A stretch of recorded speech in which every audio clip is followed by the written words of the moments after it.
How's it going, everybody? My name is Dan. I am a guitar player. I have been doing this for about 20 years. And today we're going to be taking a look at another Patreon request. But before I mention the name of it, which you've probably already discerned by looking at the video title, we're going to take a look at the sponsor for today's video, which is the Coldest Water Bottle again. Because they are starting a new campaign called the Blackout Campaign, or whatever it is.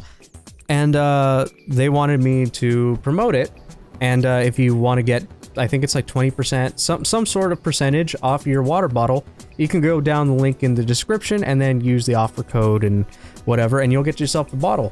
But we're going to take a look at the new one they sent me and pretend that it totally is an unboxing video and that I didn't already open this multiple days ago, and I didn't already start drinking from this thing the day that I got it, because I didn't read the PDF that they sent me about how to do the first video, or about how to unbox it. Basically, it was one of the things in the bullet points. And yeah, let's just take a look at this totally not drank out of water bottle, which is in this really cool mint green. Yeah, wow.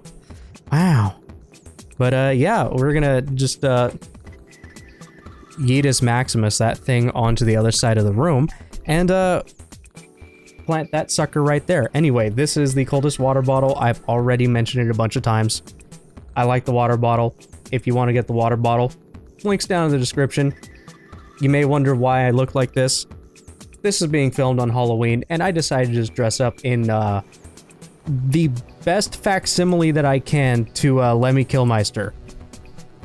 Hopefully I'm doing a decent enough job at looking sort of like Lemmy, minus, you know, the Jack Daniels and cigarettes every day. Let's just get to the video. Alright, anyway, the very first one that we're going to be taking a look at, well, this is the second Patreon request that I've done in this series, and we're going to be taking a look at You're Gonna Need a Bigger Ukulele from Risk of Rain 2. I've never played Risk of Rain at all. I have some friends that have, and they say it's a great game, and they say it has a killer soundtrack. So, Chris Christodoulou, I believe I'm pronouncing the name right. Let's kick it in to action, and let's take a listen to your song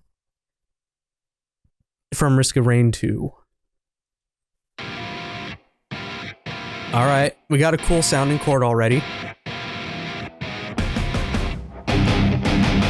We're in C.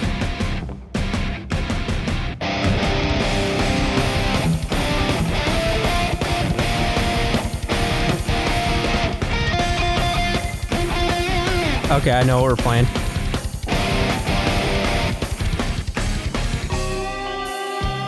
Alright, the chord's cool. We got some blast beats going on. We got the double kick. But this is a really cool chord. So basically we're taking a normal F. This is F, E, F. We're in standard tuning. We're taking an F and we're barring the E and the A string. So we're barring a C and we're barring a G. So we got this really cool...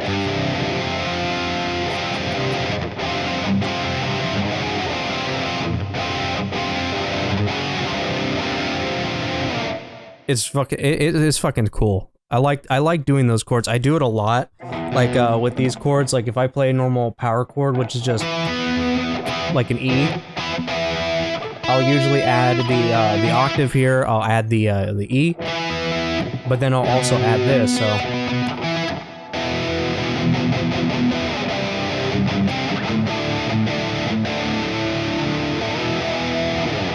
it's just a really cool sounding way, just a really cool way to do chords. I do it on these ones as well.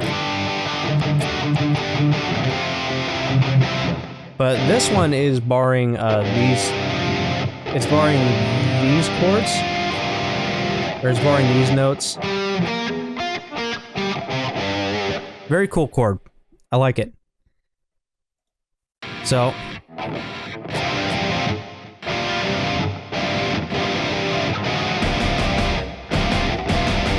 So we're modifying the C.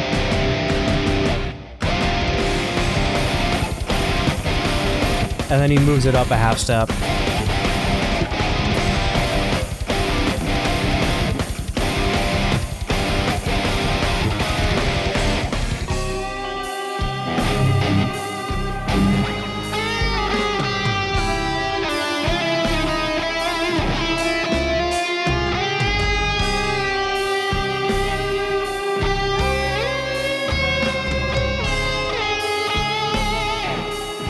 got some Dream Theater in here.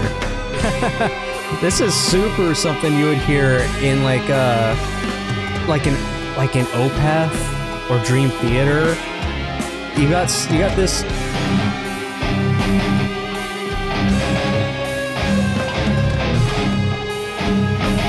got this chord that's just chugging and droning on a little bit, and then you've got these cool ass, you know, the.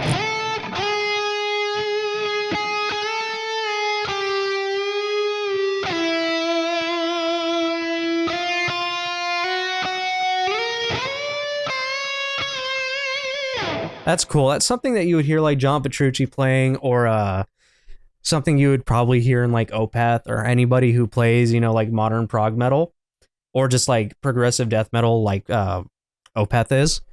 That's something that you would hear at least at some point. That's cool. Okay, now we're back to the chord.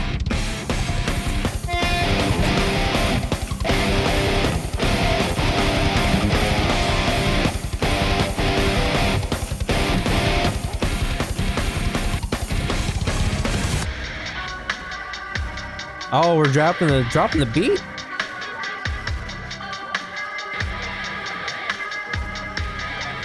Oh, you gotta mix it up. You replace that with some trap and there you go, right? Okay. We're getting tipsy in the club.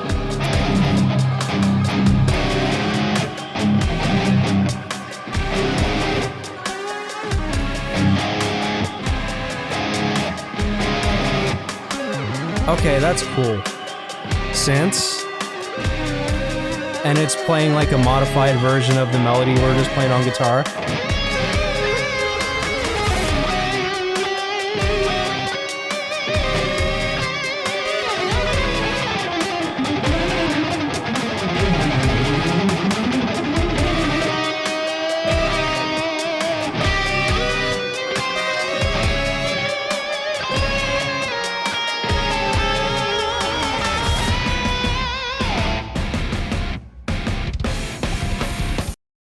Okay, hold on a second. That part was really cool. So like it almost dropped into a legit, I think, trap beat. I'm not super familiar with rap and hip hop, but like it sounds like the stuff that you would hear, the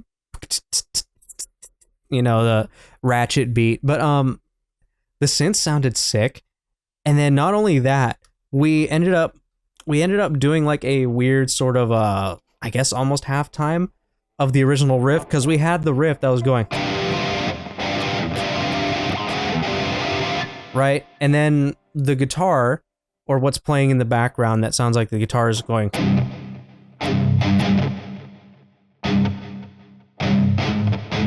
right, it's playing a heavier, like slower version underneath it, and the guitars are a little under the mix because the synth comes out and starts playing a really cool looking version, or cool sounding version of the main melody.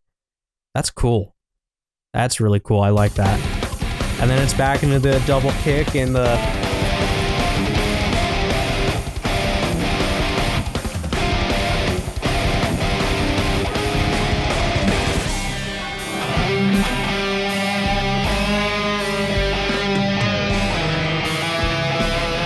And now we're dropping it an octave.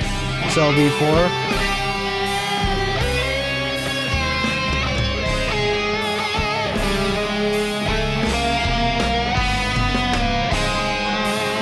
Right? So what's cool there, I'm gonna pause it, is we took the main melody, instead of playing the...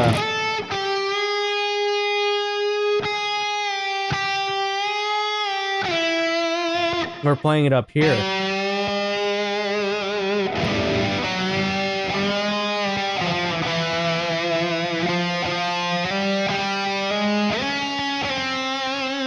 Right? We're playing it an octave lower, so we're playing the same notes, we're just playing it lower on a different string. We're playing it on the A string as opposed to the B string.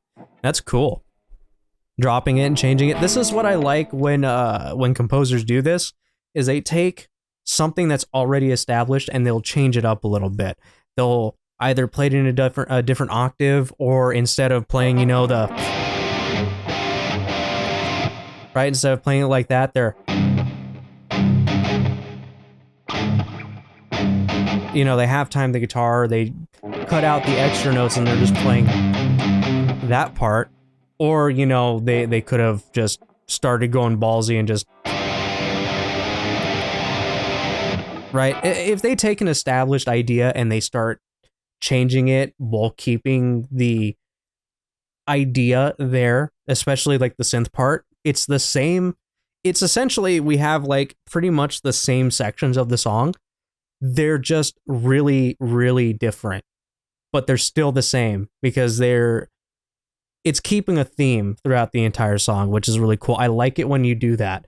Having a little variation whenever it repeats the same thing, which is why I don't really like the Street Fighter V soundtrack very much. It doesn't have variation, or at least the variation of the songs aren't very good. And now we're back to the... And even this is a little different than before. He's using a whammy bar, which I don't have on this guitar. It's a hardtail. Now it's back to the original.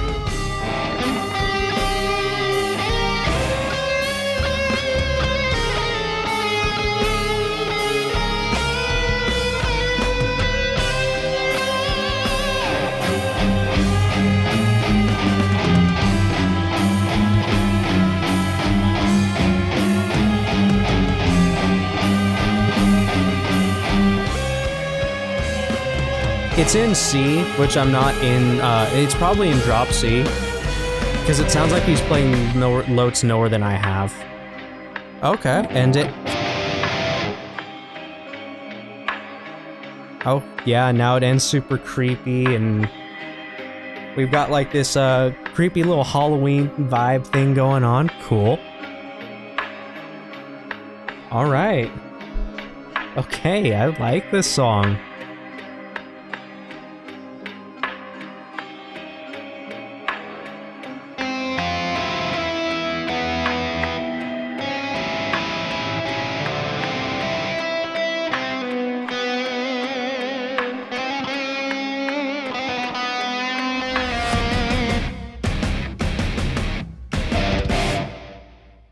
Okay, and then it just ends. Cool. I love it when songs do that. Sometimes just having it cut is great. Okay, so that was You're Gonna Need a Bigger Ukulele. I've been told by a friend that is like, there's a weapon in this game. It's just like a fucking massively big ukulele or something. It's like a joke or something. They know the game more than I do, and when I mentioned that I was going to be doing this song, that's what he told me. But yeah, no, what I really like about this song, and this is going to be, like, if I ever do the Street Fighter V soundtrack, I'll be able to show this better.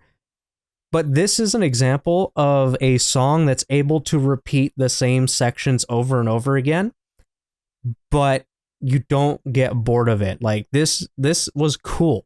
This is, you essentially have the same couple sections of music, and then it's repeated over and over again, but they do it differently each time until it comes back to it again at the end.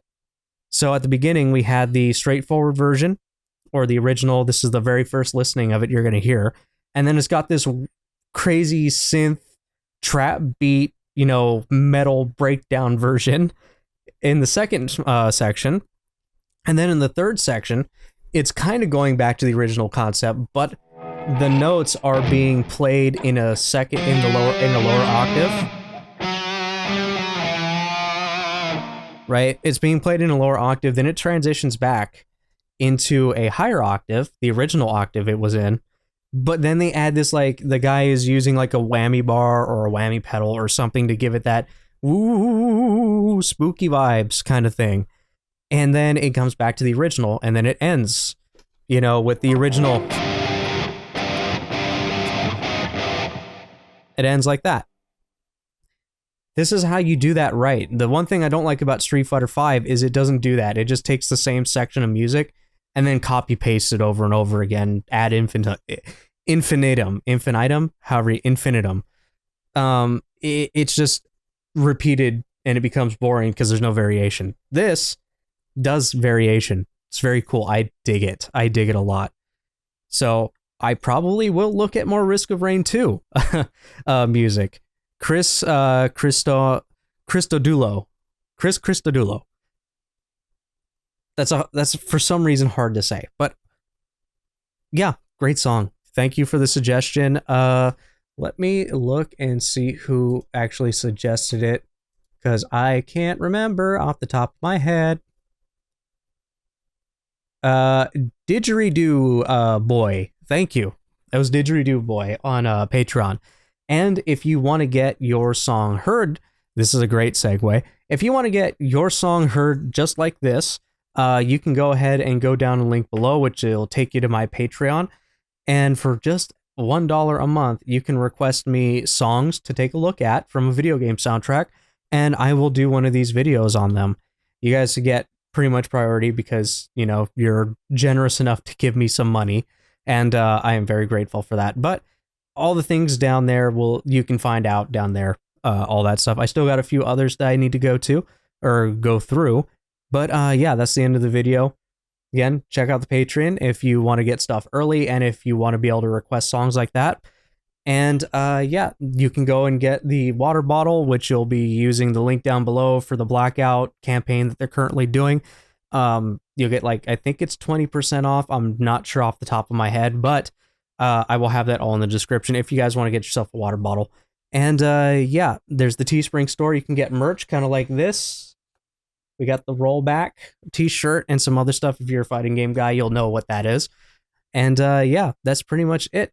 Like and subscribe, comment any songs that you think from a video game that I would like, or anything that you'd like me to take a look at.